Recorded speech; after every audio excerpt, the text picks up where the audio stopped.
প্রতারণার শিকার হয়ে সৌদি থেকে দেশে ফিরলেন ৭০ প্রবাসী বাংলাদেশি। রিয়াদ থেকে ছাড়া একটি ফ্লাইটে করে মধ্যরাতে দেশে পৌঁছান তারা। বিভিন্ন মেয়াদে সৌদিতে থাকা এসব শ্রমিকদের অভিযোগ, বৈধ কাগজপত্র থাকা সত্ত্বেও তাদের আটক করে দেশে ফেরত পাঠিয়েছে সৌদি সরকার। এ সময় তাদের উপর হওয়া প্রতারণা ও অবিচারের চিত্র তুলে ধরেন এসব রেমিটেন্স যোদ্ধারা।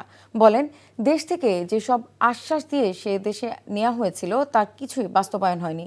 সবকিছু হারিয়ে পরিবার পরিজন নিয়ে অনিশ্চয়তায় এখন তারা।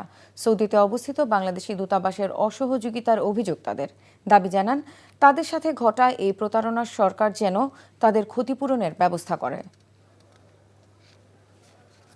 22 মাস কষ্ট করে আমাদের কিচ্ছু নাই না পাইছি আমরা বাড়ির টিয়া বাড়াবার 50,000 1 লাখ টিয়া যদি বাড়াবার পেতাম তাও মন্ডারে বোঝা হইতাম ভাই, কোনো কিছুই নাই। দূতাবাস পদক্ষেপ না নেয় তাহলে অধীরেই অচিরেই কিন্তু আমাদের শ্রমবাজারে কিন্তু এতটাই ধস পড়বে যেটা বলাই সম্ভব না।